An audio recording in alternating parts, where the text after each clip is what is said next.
Ready? Justin, middle of the field, 45, 50. Green grass in front of him, leaving Lions in his wake.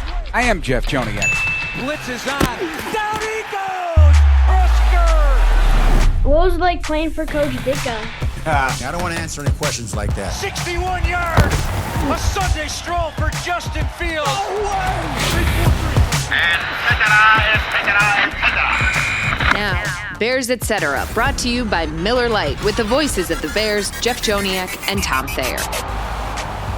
About a half hour outside of downtown Indianapolis in the suburb of Carmel, Indiana, at Westfield. A nice practice field for the Bears and Indianapolis Colts to get the week underway. I'm Jeff Joniak along with Tom Thayer, wrapping up what was a very entertaining practice on a gorgeous night here in Indiana.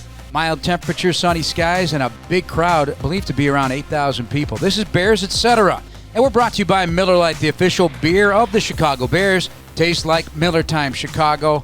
I happened to ride on the bus back, Tom. Drove back because I needed to listen to some of the news conferences, but I was on the bus with the players, and I got to tell you, man, they were funny on the bus. They enjoyed it. I think it was the perfect time for them to have this kind of practice, and I think Cole Kmet said it in the post-game interviews, post-practice interviews, that it was just, it felt like real football, and it was a great night, and the energy was very high. Yeah, but it's all in the setup. It's a great facility. There's enough area space for both teams to get done what they need to get done.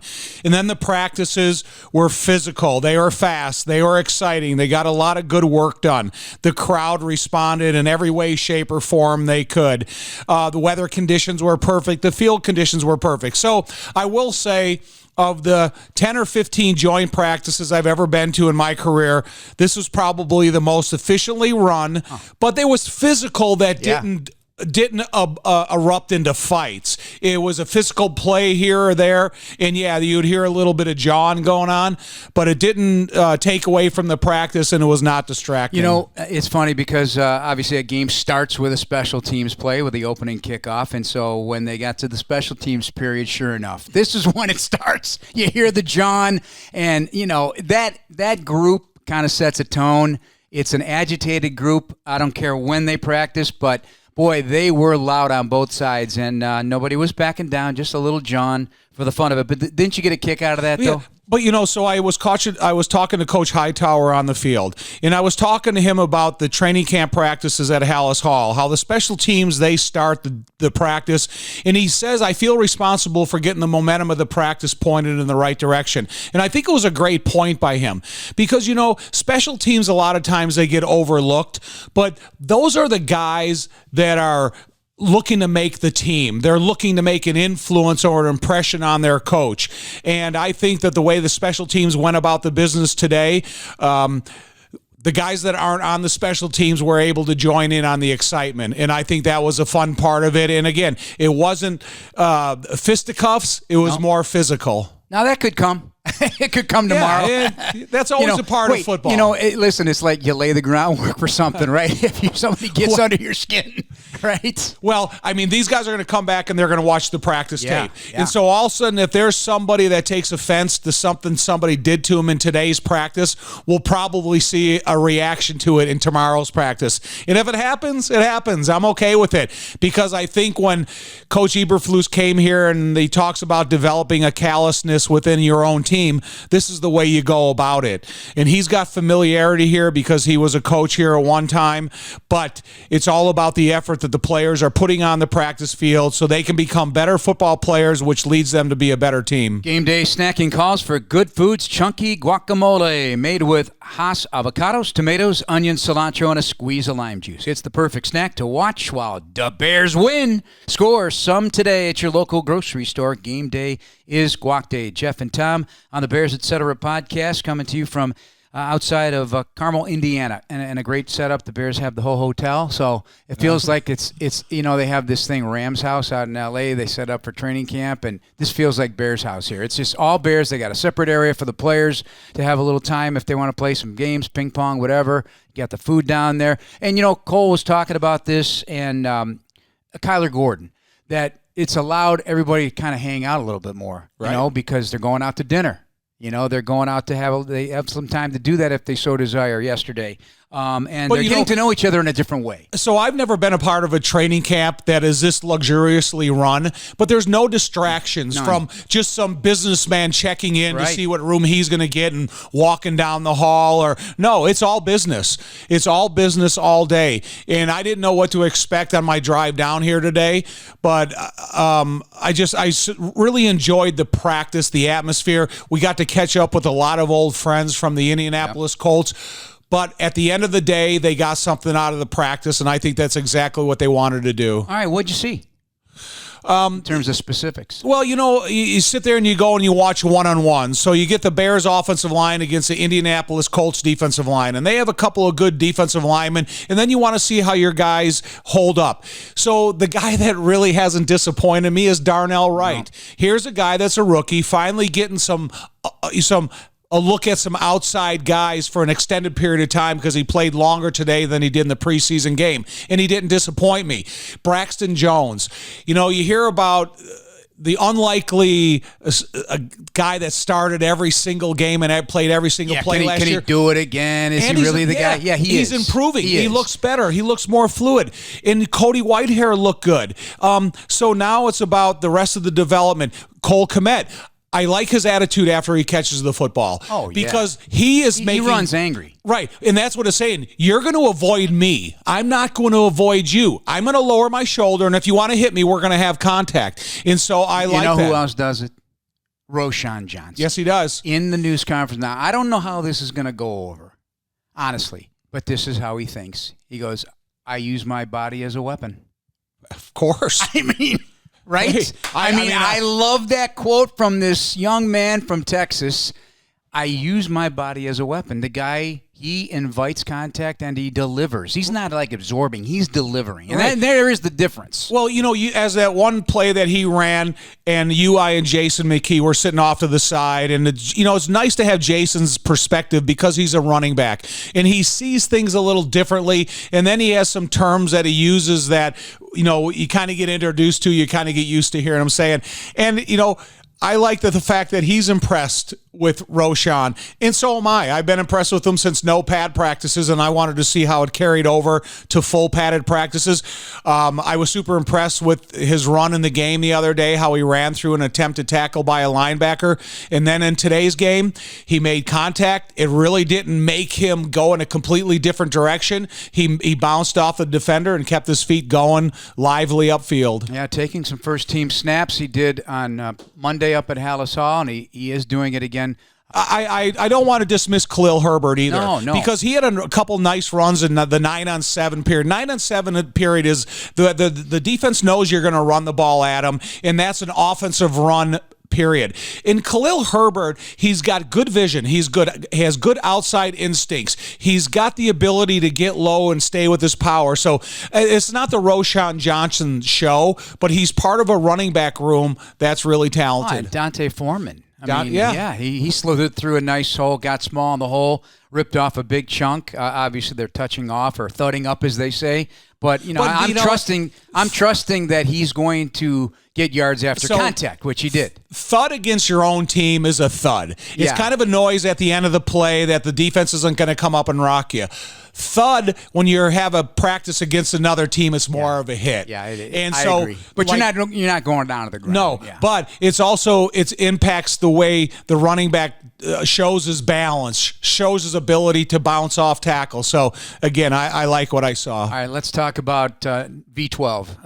Velus Jones Jr., number 12.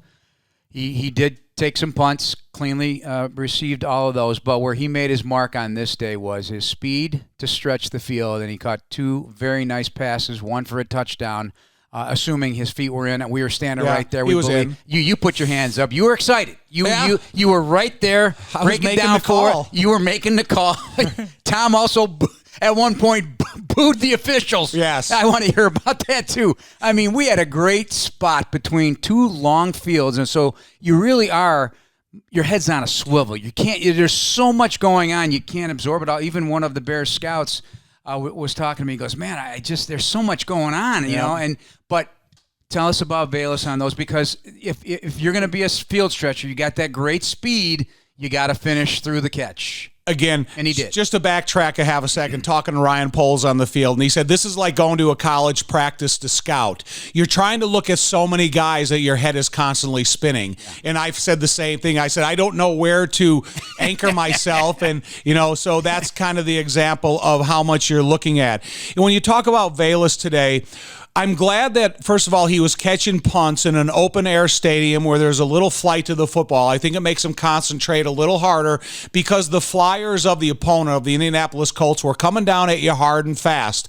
And so it elevated the concentration, and I'm glad he rebounded it. I know there's still some people that are disappointed in what happened on Saturday's game, but the thing about Velus, it can't happen again. No. And then to rebound and make the big catches that he did, he's able to track the football in the process of having a defensive back right on your heels, but never losing sight of the catch point and being able to turn his body in midair, make the catch, and get to the 2 feet inbounds. And the official he backed me up when I knew it was a catch. And so I was happy to see it because, listen, man, I want to see Velus succeed. I don't ever wish for a player ever to fail. And so when you look at the skills and what Velus can contribute to this football team in a lot of different ways, from a punt returner, from a kick returner, from a wide receiver, from possible running back position, he's got a plate full, and I want to see him do well. We're brought to you by PNC, official bank of the Bears. Jeff Joniak and Tom Thayer on the Bears Etc. podcast as we break down a Wednesday practice. Join us on Thursday night, 6 o'clock Chicago time. Tom and I have a show called Bears Weekly, and we will be talking with Khalil Herbert. He was kind enough to spend some time with me earlier here in this week at Indianapolis and broke down how he's looking at his future with the Chicago Bears. All right, let's talk about some other things that may have popped in your mind. Why did you get mad at the official? Why were you booing him? Oh, because they were going through a special team period. And one thing I really like about Coach Hightower is he's very, very serious about the physical element of special teams. And the Bears did a great job of protecting for the punter, and one of the blockers had a perfect angle of attack, and he ear-holed the guy. And he went down to the ground, and he took offense to it. And then the official threw a flag, and we don't get the explanation. So I don't know if he was thinking it was a block in the back or a helmet-to-helmet contact. And so I booed him because he deserved it.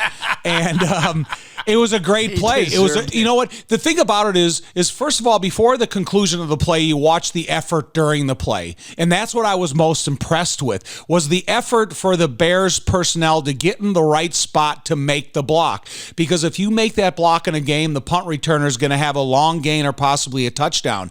But that's the effort that you have to have attached to these plays, because that's the effort you need in the game. Let's talk about QB1. I don't know how much you saw. I broke away from you after one-on-ones and kind of did my own thing for a bit, and we just kind of moved where we moved. So what'd you see from QB1? Anything stick out? The thing it's hard to escape how well Justin moves. But the fact of the matter is DJ Moore is still evident. He didn't have Chase Claypool. EQ St. Brown is out there. Nice catches by Cole Kmet. To me, I think if you go to tomorrow's practice and then you see this practice the second time around, I think Justin will have a better practice. I don't think he had a bad practice. However, whatever you think about Justin, he's still in the learning stages of playing the quarterback in the NFL. And I do see growth, and I do see improvement. But I think because of Justin is who he is and where he is in fantasy football and what they expect out of him, people always expect the super play, and I don't deny it. So do I. Well, I hope they both play on Saturday night, and I'm assuming they will. But Anthony Richardson, the 4th overall pick, the kid out of Florida, named a starter today by Shane Steichen, the head coach, the new head coach, the former Eagles assistant. Obviously worked with Jalen Hurts. He's worked with Justin Herbert. And now he's working with this unbelievable athlete, 250 pounds with very little body fat on him. And his arm, he just flicks it. The ball travels a great distance in a tight spiral. But you're talking about two tremendous and different dynamic athletes to share the field on Saturday night to start the first quarter of this game against the Colts and Bears at Lucas Oil Stadium. I hope I get to see it. I hope that's what happens. Me too. We'll find out from the coaches. But you just can't help take your eyes off either of them. No. I mean, every movement is just, they move like gazelles. It's almost effortless movements, as the mobility of these guys and just how they throw deep balls. I mean, pretty impressive. Obviously, there were some bad plays and some good plays for both teams. Well, again, having a chance to meet old friends, talking on the sideline with Chris Ballard, the general manager of the Indianapolis Colts, and we are talking about Anthony Richardson at the Combine. And he says, as soon as I saw him at the Combine, I knew I was going to draft him. And I was never convinced to move up in the draft because I knew if I just sat in that position, I was going to be able to get him there. And then he just talks about the quality of character this young man is and the type of quarterback he can eventually develop into. And he goes, well, he really was something at the Combine. And I said, Chris, he's the most exciting player at the Combine that I may have ever seen.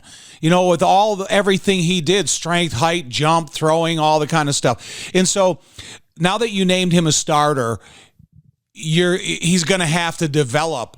And if you cannot play him in games when you got to see him develop before the first regular season game, when you talk about only 3 preseason games and then a big gap in between the last preseason game and the first regular season game. And the way you protect a quarterback is giving him as much knowledge as you can possibly feed him as quickly as possible, especially their rookie year.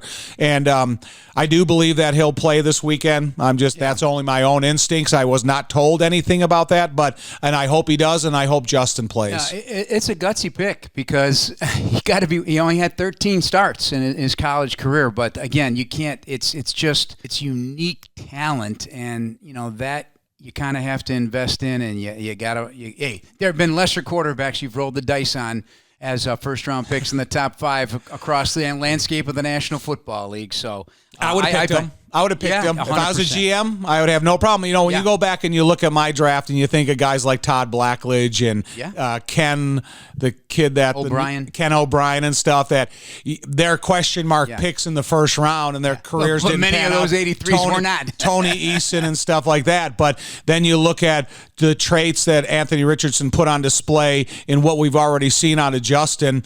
You're probably looking at 2 of the most dynamic athletes at the quarterback position in the last 10 years. Yeah, and it just occurred to me, Javon Dexter, a Florida Gator as well, peering over the line of scrimmage, looking at Anthony Richardson. He could probably tell us a few things about him as well.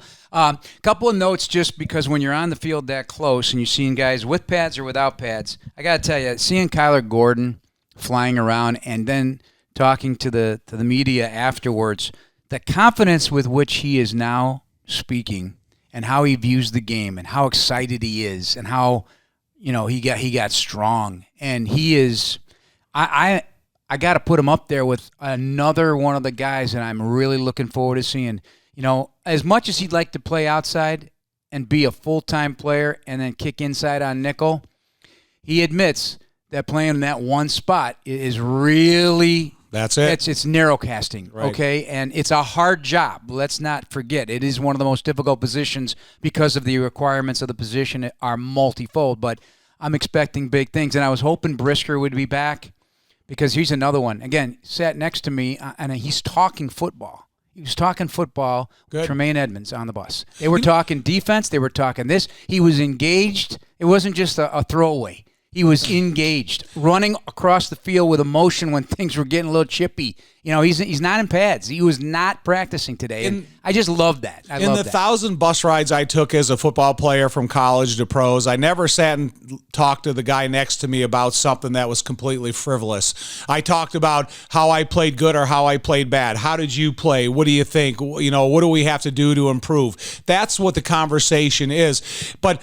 I think Kyler Gordon is really fortunate to have a coach like John Hoke because John is he's an experienced defensive back throughout his career, and he's got the demeanor that you would want to be coached by. So the upside for Kyler Gordon is still untapped potential, but you need all those guys. A defensive backfield is kind of like an offensive line. You need all those guys in place to make sure the communication is positive and that everybody knows exactly what everybody's assignment are. There's no mistakes in transition of coverage. And, Kyler Gordon, man, a couple of big hits in the first game this week. Defensive backs, tight end, or wide receivers, tight ends, they're going to take note. United Airlines, official airlines of the Chicago Bears, and score huge savings on an impressive lineup of items at Jewel Osco for you. This handy app features hot digital deals on everything from premium produce and savory snacks to butcher fresh meat and more. Get additional details at jewelosco.com. Jeff Joniak, Tom Thayer, this is Bears, etc.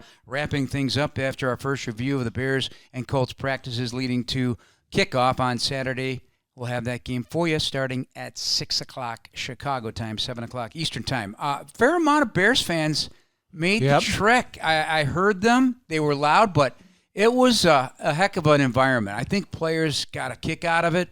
They realized that there were 8,000 people in there in close proximity to the field. So it felt, even though it wasn't a game, it felt a little bit like a game. Yeah. It was neat for me because I got a couple of greetings from Bears fans standing along the sideline, and it's nice that either they travel here or they have an opportunity to come to this practice to experience the practice itself, but get a chance to look at the Bears. Plus, Cole was saying, Cole Komet saying a lot of Domer fans were there because they were yelling his name out there. So right, I mean there are the Domer, the Notre Dame fans that are around because it's close to here, and it was just a neat opportunity to be a part of this practice today. All right, a couple of quick hitters here. Robert Tonyan, nice catch on a nice design play in the end zone. Yep. I'm thinking we got to circle number 18, the man they call Bobby. They don't call him Robert, but they call him Bobby, Coach Eberflus and everybody else. But I think he's really excited. He knows the offense. He certainly knows Luke Getsy's offense, and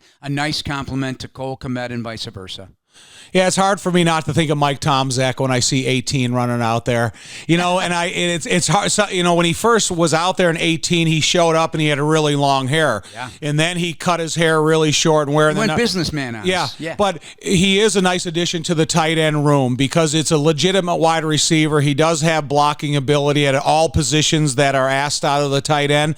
So when you look and put another receiver out there that the quarterback can become familiar with, it only helps the offense overall. All right, Chase Claypool walking around out there, still not ready to return about a week ago. But I will say this, though. You even just look at his legs. Yeah. The muscular structure of his legs is unlike a normal wide receiver.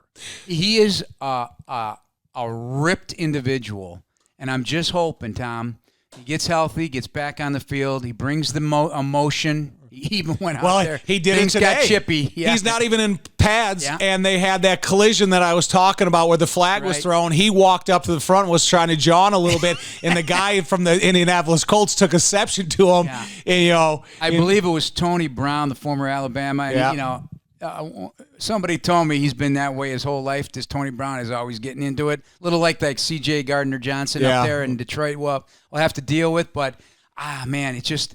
That is a football player, man. You walking, talking football player right there.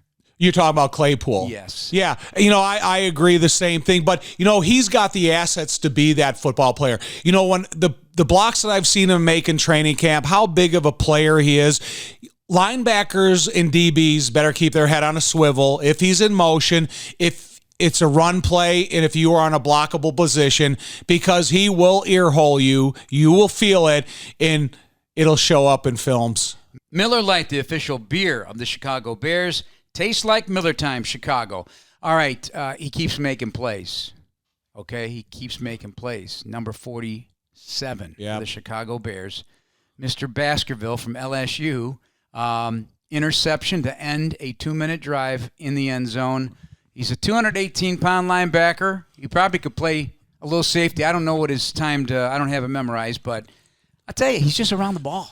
I don't know if he's going to make it, but he's around the ball constantly. It's kind of funny because you see a big safety, 6'2", 210. Oh, this guy could probably play linebacker. No, he couldn't. Right. Then you see a linebacker that's 6'3", 218. Oh, he could probably play safety. No, he couldn't. Right. They are playing the position at this level, or the position they are blessed to play.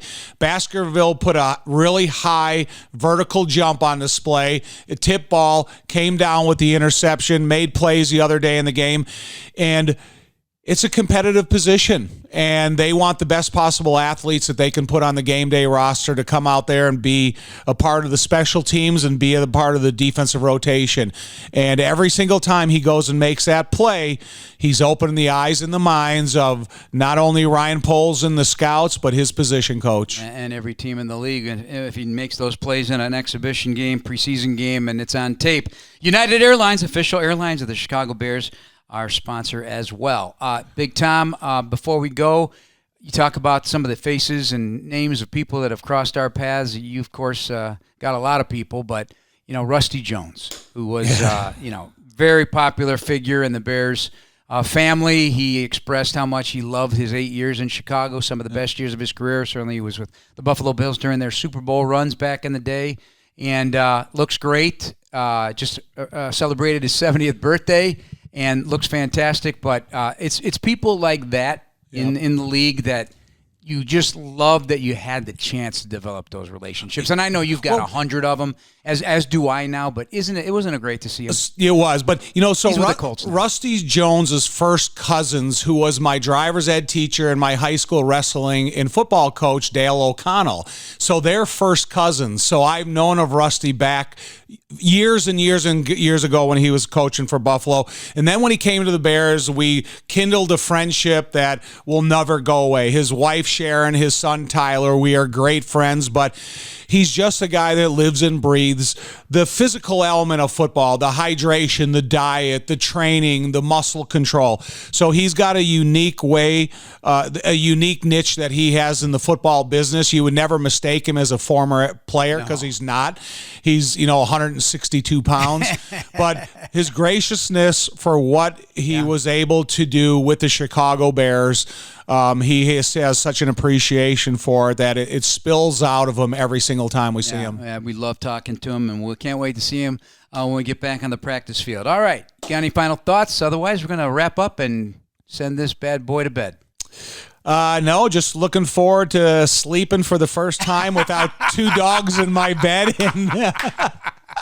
I've been waking up at 1 o'clock in the morning the last 3 nights and not able to get back to sleep until 5 or 6 when it really, it's kind of worthless at that point. So hopefully I can sleep. But, you fall asleep, you just can't stay asleep. I guess those are medical problems that nobody cares about. Yeah. Hey, listen, that insomnia is a big part of my life, and I just hope it doesn't happen tonight. All right. Well, that's been our Bears Etc. podcast. Thank you so much for joining us. As always, we'll have more for you later in the week. Don't forget Thursday night, Bears Weekly, and a lot more coming up. All the great content put together by the Bears. They are out here in Indianapolis. They will have you all covered on all the different places. Instagram, Facebook, YouTube, you name it, you got it. Nothing that Tom's on, but that's okay. Twitter, but he's on this podcast. You never thought you were going to do that, that's for sure. But thank you for joining us. Thanks for listening. Please subscribe now on the Chicago Bears official app, Apple, Spotify, YouTube, or wherever you get your podcasts.